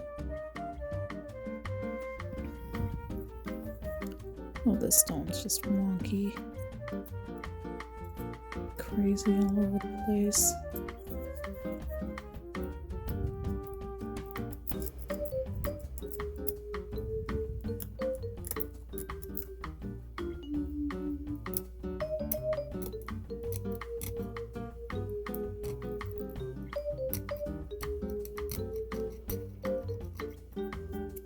I'm scratching that with a dental pick. It's a soft stone.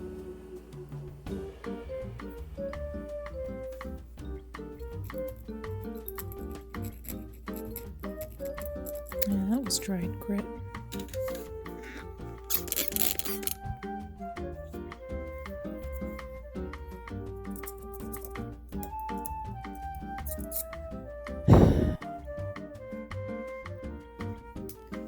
I do not know if this is going to benefit from going back into stage 1, or if it's just going to continue to erode, if it's just going to continue to crack and crumble. So what I'm going to do is put this in the ultrasonic cleaner and see if that blows this stone apart.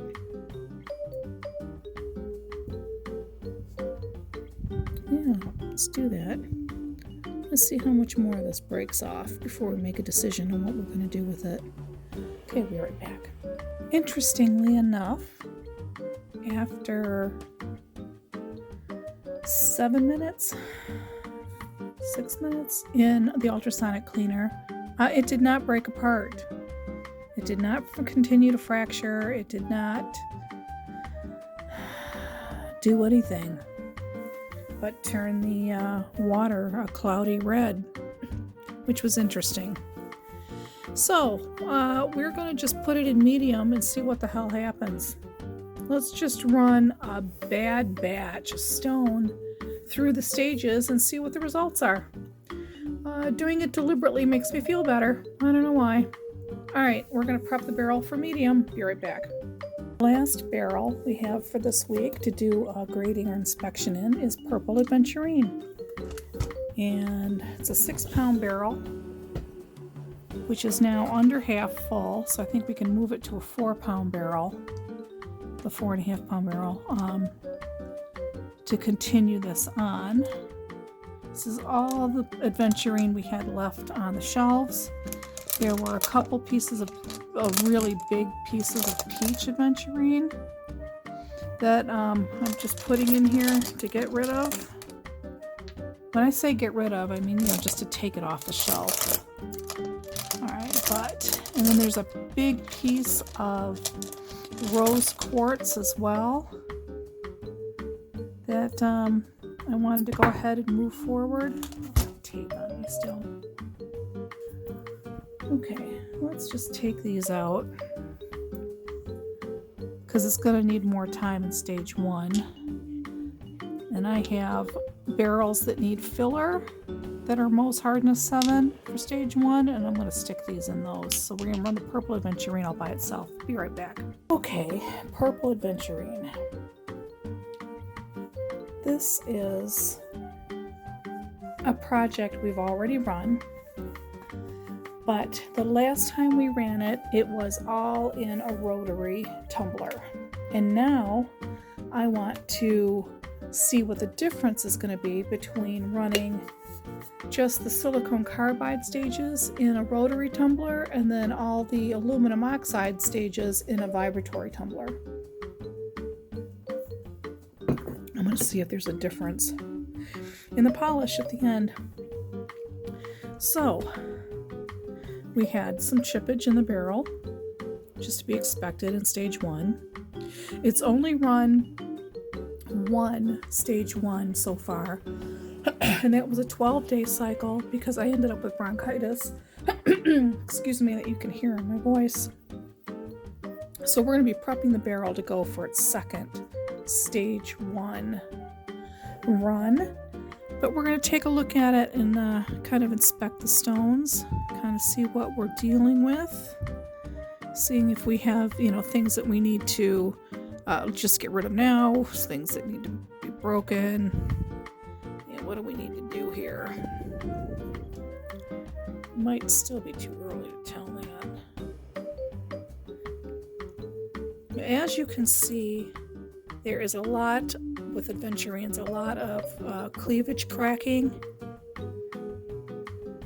and fracture marks. That's just inherent to the stone, similar to quartz. And it's the same Mohs hardness. It's a 7. So it's a very hard stone. That does not mean the toughness of the stone. There's 2 different scales there, but we're not going to get into that at this stage. This is obviously not anywhere near ready after 12 days in stage 1.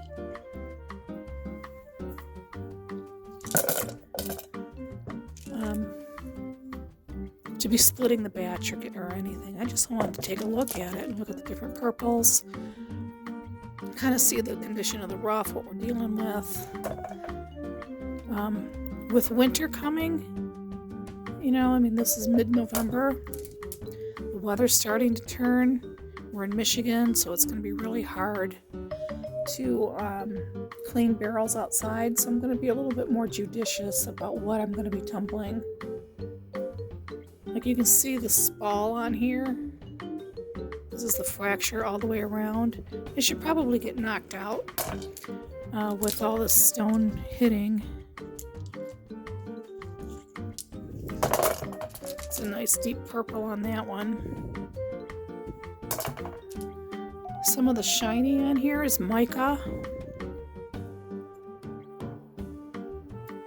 That makes for an interesting tumble. Make it sparkly. It's not the best purple Aventurine I've seen. There's a lot of smoky quartz in with this stone. It's kind of pretty.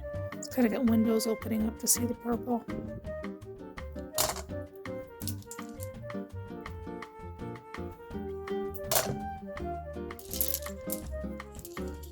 Yeah. I think we're just gonna set up this 4.5-pound barrel, get it charged, and let it run for maybe 2 weeks. Because Thanksgiving's coming up and everything, and might just be too busy to clean the barrels. So this stuff in stage 1, it's really hard. It doesn't need any babying. We can just let it do its thing. Look at that. Look at all that. It's almost like copper sparkles in there. All that mica.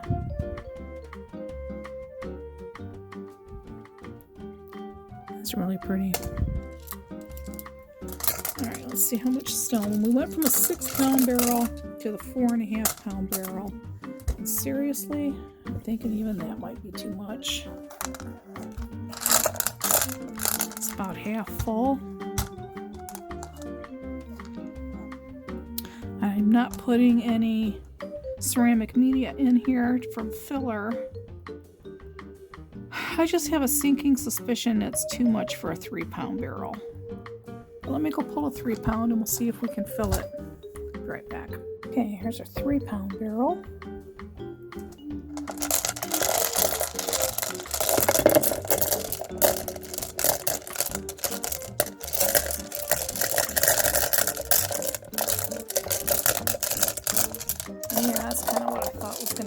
This is about 2/3 full, and that's what the max we would want it to be.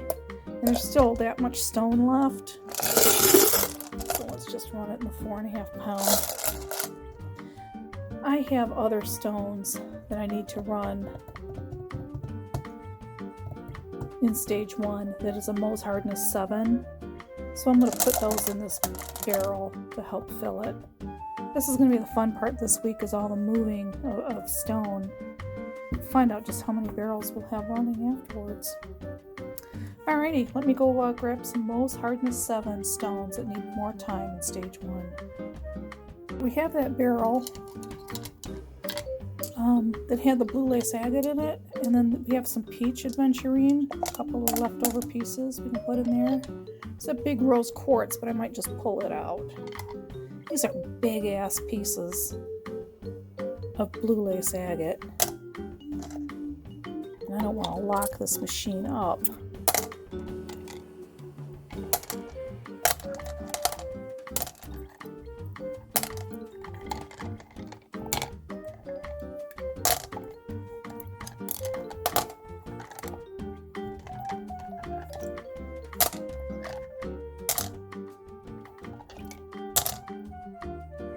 Bloodstone. Okay. I think that's good enough. I don't want to overfill this barrel. I'm going to give it a little bit of a shake. It's going to be kind of loud. I just want to kind of intermix some of these stones.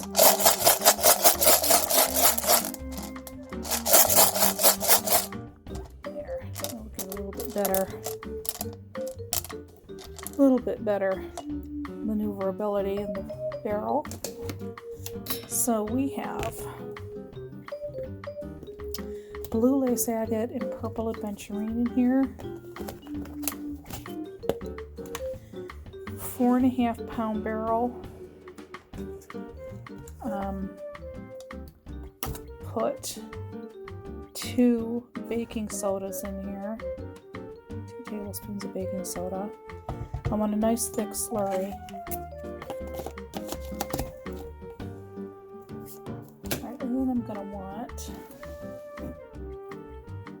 What else do I want? I want 60-90. So I want stage 1 silicone carbide grit.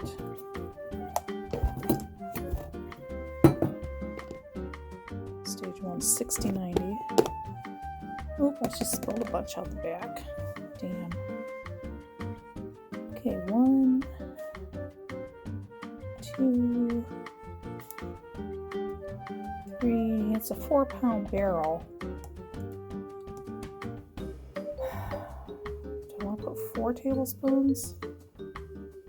Do 3 and a smidge. How's that? Yeah, I don't want to get all this stuff out and over. Okay. I'm going to add some water to this barrel.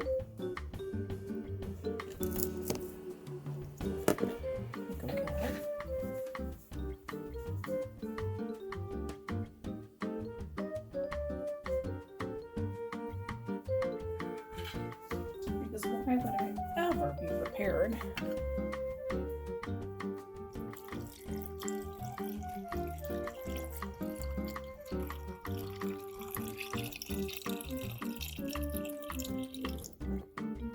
That's all the water I want to put in here. I'm going to button it up. Put the lid on it. Washer, knurl nut, and I want to take this blue lace agate sticker off and add it to this barrel because that's the 2 things that are in here. Change the date. There's no bloodstone in this barrel. Blue lace agate, 6.5 to 7 on the 19th. Purple Aventurine, same most hardness. Oh, 19th. Put it on the tumbler, and we'll see it in a couple weeks. Alright, Spider Jasper, we decided to move to stage 2. As an experiment because we got to figure out if that undercutting is going to polish or not. So we're putting it in a 3-pound barrel with 2 tablespoons of 120-220 silicone carbide and 1 tablespoon of borax.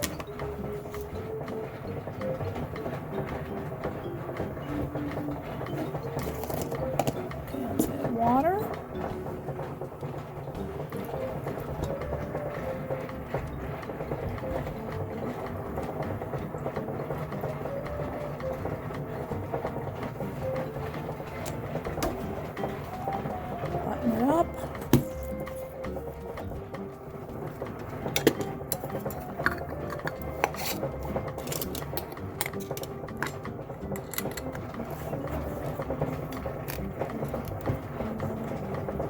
Spider Jasper 12220. Today's date. We'll see it next week, in 2 weeks, however long we decide to run this cycle. All right, we'll be right back.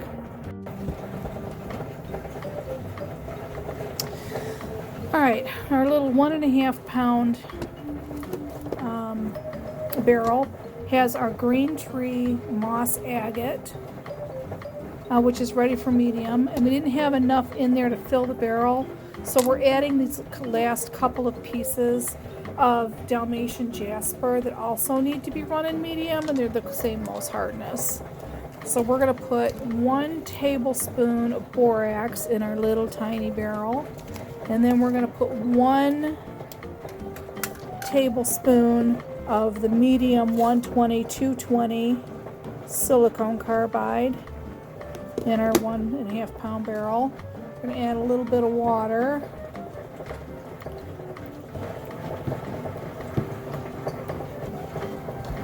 And button it up. And then we're going to label the barrel and see it after its cycles run.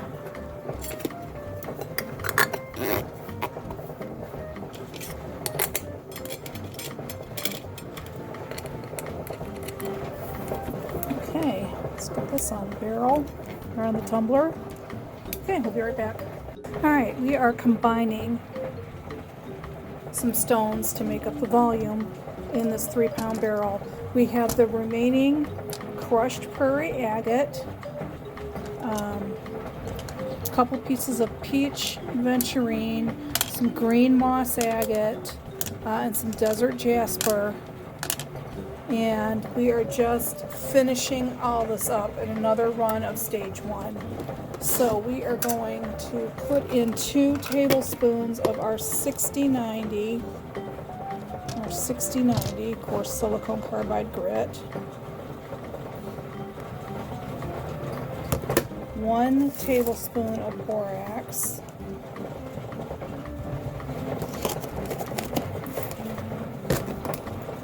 water, no ceramics because we're still in stage 1.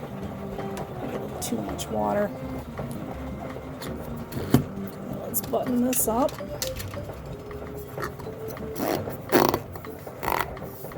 Then we'll change the dates on the tags and see it at the end of its run. Okay, we'll be back with our next barrel. Alright, in this 3 pound barrel, we're going to run medium, total experimental barrel. This is our mushroom rhyolite and our Scolecite that we don't think either one is going to turn out. So, let's see what the devil we're going to do with this. We did put some ceramic media in here to help move things around. It might be a little over full. You know what? I'm going to take this one piece out. It's my favorite piece, though. Just because I need to get movement in this barrel. I can always add that later.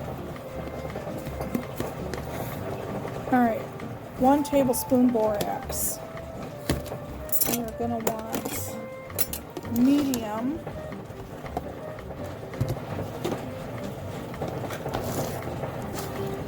Uh, 120-220 silicone carbide. I'm going to put 2 tablespoons in this 3 pound barrel. Add water.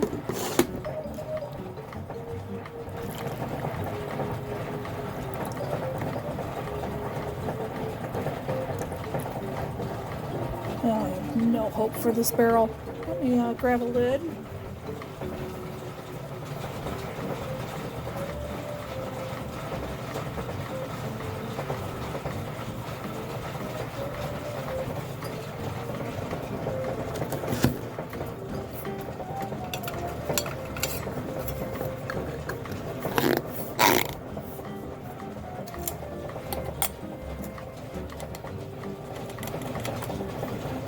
This is now medium.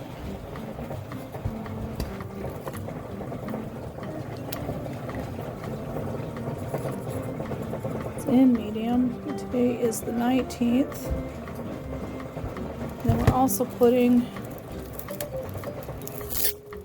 Scolecite in here.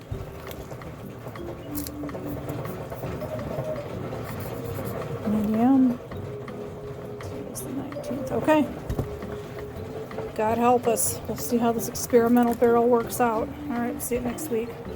All right, our smallest barrel is a 1.5 pound barrel, and it has a couple of pieces of Kona Dolomite, which is super soft at a 3.5 to 4. So I'm going to add ceramic media that I hold out just for this stage 1. I don't want to put any other kind of filler stone in here because it's so soft.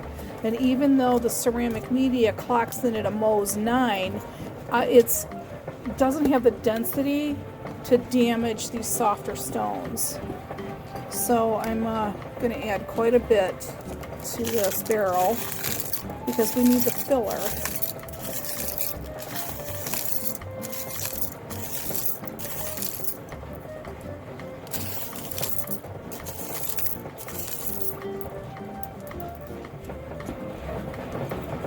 Let's dump some of this water out.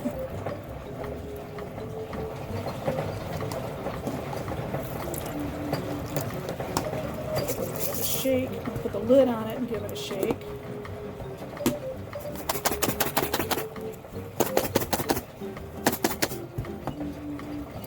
There we go. Gives me a better judge of what I've got in here. Alright, so this was going for another stage 1 run, so I need 1 borax. And I'm going to do 1 tablespoon of stage 1 6090 silicone carbide grit. It's got plenty of water in there. Seal it up. We'll see this Kona Dolomite next week, and hopefully it'll be done with stage 1. So I'd like to move this stuff forward.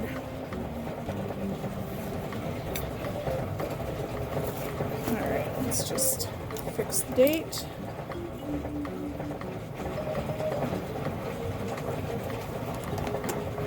Lock everything up. See Kona Dolomite next time. Okay, we are at the end of this week. Everything is cleaned up and everything's running. We've only got 6 barrels going for our rotary, and then we've got 3 barrels going for our vibe. So it doesn't seem like a lot, but it is. These stones right here are all projects that are waiting for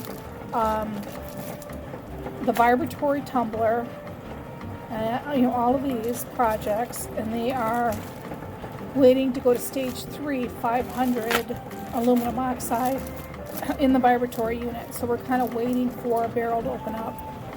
And then over here I have projects that are all waiting to go to medium, but they've got the rest of their stone batches are sitting in stage 1 and they're running right now. So these are waiting for the rest of their batches to catch up. These are already completed, but we're waiting for a barrel. So that's kind of where we're at for this week. I hope everybody has a safe holiday. We probably won't create another video, weekly video before Thanksgiving. Hope you guys have a wonderful holiday. Stay safe. Enjoy. Peace out.